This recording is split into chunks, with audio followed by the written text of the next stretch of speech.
Red Dead Redemption 2 is my #1 favorite game. The story, gameplay, open world, immersion, audio, and pretty much everything about it just make it a masterpiece. Which is why I'm not making an open world game. Instead, I'm making a Retro Cowboy FPS. Sorry if you were expecting me to make Red Dead 3. Not gonna happen. I already tried. This game's going to be a lot more linear and take more inspiration from Quake and Bloodthief than it will from Red Dead. Basically, you're just a cowboy, and after surviving some shootouts, you accidentally get sent back in time, but it's not just you.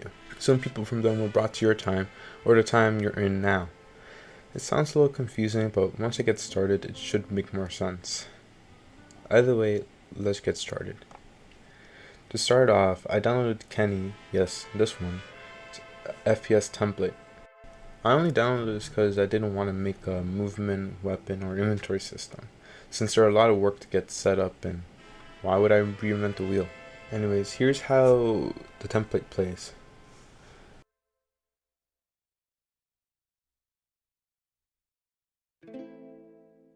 Enough a couple things. Making weapons is actually pretty easy. Let's see how he does it. Oh, he does it. Oh, well, let's just add another property and have the game unload and look. Oh. Well, I guess that makes sense. You know, deleting an animation while it's playing is bound to cause some crashes. It's like walking into a room forgetting what you're going to do. Let's just change this a bit. And alright, how about we don't unload it and just have the game keep open? Alright. Can't have duplicates. Something feels wrong though. This game looks nice. Way too nice and too smooth. This doesn't fit the look I'm going for, so let's just turn this off, reduce that, and wow, looking much worse already. I'm knowing this as most FPSs in the genre have a more grittier and less smooth look to them, and usually my games, FPSs are not, and are inspired by this.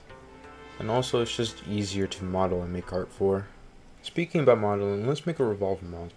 I forgot to record the process, but now that we have the model, let's put it into the game and let me just, there we go. Forgot that little 4 actually creates the lights. Alright, now let's make this somewhat act like a revolver. 20 minutes later, and this is what we have. We'll balance it, of course, or just make the animation faster, but I like how it looks so far. And before the gun nuts come in, yes, that is a shotgun sound. I'll probably change it later, but for now I'm leaving it in. Same with the model. Now, how about we actually make this look like in Western instead of like Mario? After a bit, this is what I got. Using trench room loader, and changing the sky and ambient light really changes the mood. Plus, the track you're hearing in the back when play for this area. I'm not sure if I want to add a separate combat version or make one version and have that play the entire time. But that's for later also. You might have seen me fall off 100 times, and that's not because I suck at the game. That's because I'm trying out a couple mechanics for movement, well, and then being b-hopping. I will say b-hopping in this game will be very easy. Just hold space and you start zooming. But with a speed cap, of course, I can't have you go Mach 50 and finish the level within milliseconds. I'm making b-hopping easy to do because while explaining how to b-hop is simple, the issue is that most people have a hard time grasping how to b-hop. Almost every time I got an open fortress, there's at least one person asking how to b-hop. And my friend hadn't even heard of it until I forced him into playing the game. So making b-hopping easy will make this game more enjoyable and accessible for people to play. Plus, this will let me add some secret power-ups to some levels. But just so you know what it looks like, here's how it looks if I was speed cap. And here are the comparisons.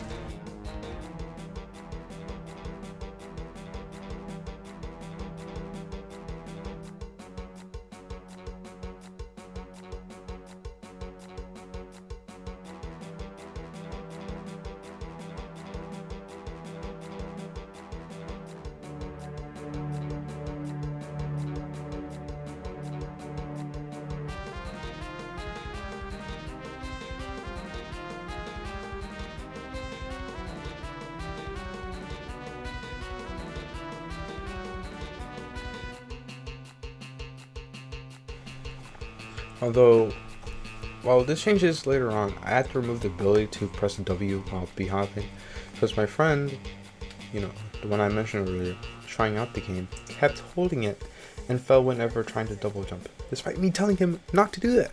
So, blame him. Anyways, here's how the first level looks. With that aside, I decided to add that weapons can have special and custom effects, which was easy to implement with how Kenny's weapon system is structured. And with that, the revolver now has a limited version of Deadeye, since Deadeye is so overpowered in Red Dead. It also gets a damage boost when you equip and fire it within the first 2 seconds. There should totally be zero bugs with this, right?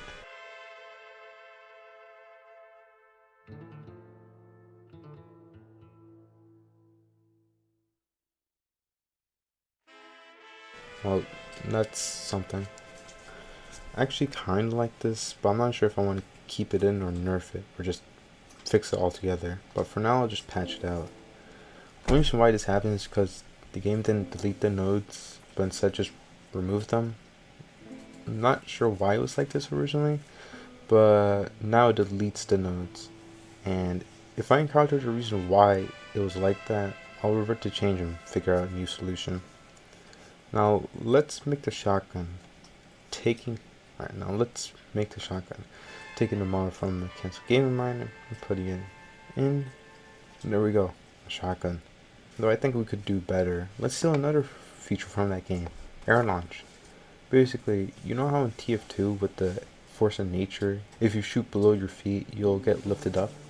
That's basically what the shotgun special is, but with a couple of changes, like being lifted pretty far up into the air, not having to look down to get launched, and there being a 12-second cooldown between each launch. This will let me have more vertical levels than just having a horizontal one. But with weapons, you need something to shoot, like enemies. Initially, I was using the extremely basic enemy that came in the template. He just looks at you and shoots you when you're close. But there are 2 problems with this. One, it's not expandable. The code doesn't really provide much to expand it and allow for other types of enemies. 2, raycast enemies are annoying.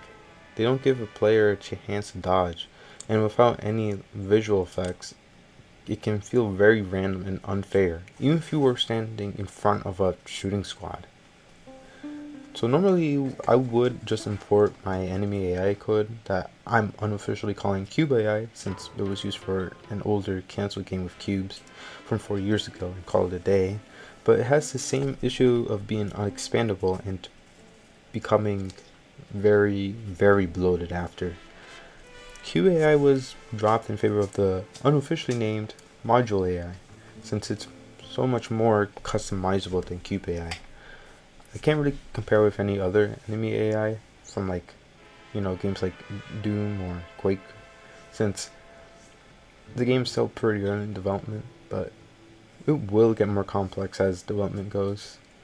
Either way, with this new AI, I can essentially plug and play how the enemy moves, how it attacks.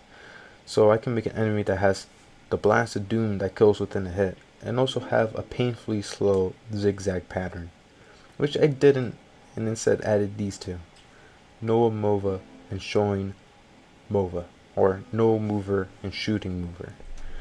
No Mover is just a turret. They stand in place and just shoot at you, while Shooting Mover, you guessed, moves and shoots. Shooting Mover takes a hit and run approach, where they'll shoot you but run away when you get close. They aren't super hard to deal with, but in conjunction with a couple No Mover and a couple of Shooting Movers, they'll make the game a lot more hectic and kind of turn it into a bullet hell. But how do you deal with a group of enemies? Dynamite barrels. You and enemies can shoot dynamite barrels and explode them. For you, the damage is done based on distance, while for enemies, the damage dealt to them is a pure static 100 damage, which will kill most enemies. This is just so it's more satisfying and easier to take down groups of enemies while not dying instantly. Dynamite barrels can also break down some walls and lead some secret paths that will skip sections of the map, or simply give you power-ups, like in level 2, which I am making while I'm writing the script. I don't want to take the AAA method and have yellow streaks where you can break stuff down, so I just made this wall indented enough that you'll notice it when you're close, but won't when you're far. And with that, I'll say two things. Each level is going to be designed with the mindset of each obstacle, for example, a group fight and doors, having 2 or more solutions, like this door and the first fight in level 2. Number 2, I suck at level design. Level 1 took me 3 days and this one has taken me 2. I'm taking my time designing these, so I estimate that each area will take me a month or 2 to complete, or probably even more. I've been reading the level design book, more importantly the combat section of it, and been trying to apply it to my levels. All this has taken place within 5 days of writing the script, so progress has been pretty fast, but will probably slow down, so don't expect me to blast you with a ton of info in each video like I did in this one. So what's next then? Well, for one, more levels are going to be made, each either introducing a new mechanic, weapon, or enemy, or making sure you have a grasp of the mechanics of the game. I am going to add 1 or 2 more enemies, one being a suicide bomber and another being melee. Anyways, sorry if this entire video was scattered, but the next will be more structured. Anyways, that'll be all for now. Thank you for watching, and hopefully I'll post another one of these this year.